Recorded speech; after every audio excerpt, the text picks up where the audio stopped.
today's video mga millennials, kakain tayo dito sa VFW at Friendship Angeles City, Pampanga.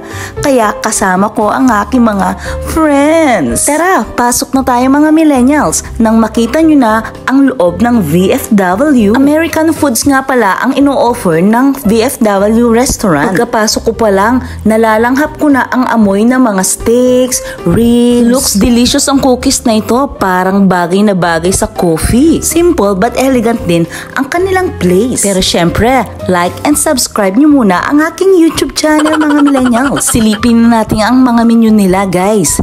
Kasi ako favorite ko ang nachos, kaya pinauna ko nang in-order ang nachos para meron na kaming hinihintay. Ayan guys, andito na ang nachos and fries. Sabi sa inyo, sobrang bilis, di ba? Hindi tinipid sa beef and cheese guys. Tingnan nyo naman oh. At ang kanilang salsa, mukhang masarap talaga. Salisbury steak naman ang in-order ng asawa ko at ang aking mga college friends. Meron siyang side dish na bread, corn, butter. Wow, sarap talaga. Hindi rin pahuhuli ang aking order, ang barbecue ribs na may side dish din na mixed vegetables, cucumber, bread, and butter. Magmumukbang na kami ng aking kumare/college friend. Finally, naset na namin ang date ng aming pagbabanding. Since napaka-busy namin lahat sa aming mga work, sa aming mga buhay-buhay, buti at naset pa namin ito. Of course, nung medyo bata-bata pa kami, lagi kami nagmi-meet up ng mga kaibigan.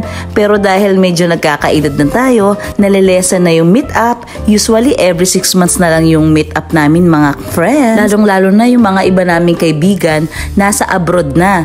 So meron naman uuwi sa December, mga 2 sila.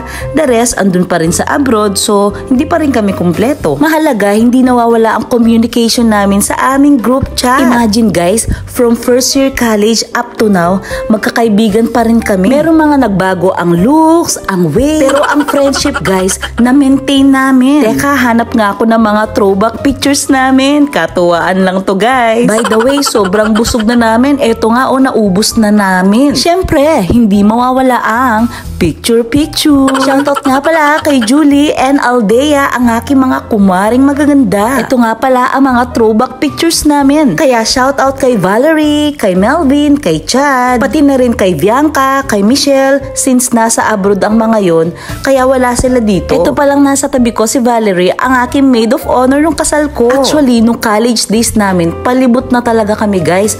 Mahilig kaming kumain sa labas. Kaya tinuloy-tuloy na rin namin hanggang pagtanda namin. Pati nga mga inaanak ko sa kanila guys, tumatanda na rin. So it means tumatanda na kami talaga. For me, para ma-maintain nyo ang long-lasting friendship, kailangan talaga hindi nawawala ang inyong communication at ang bonding.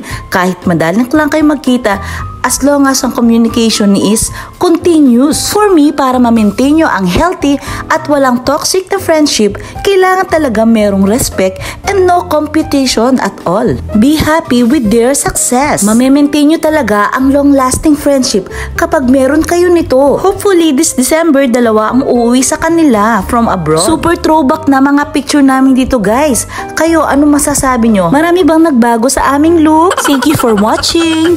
Thank you nga pala sa mga aking resellers and retailers ng aking homemade products. O diba, nasingit ko. Bye!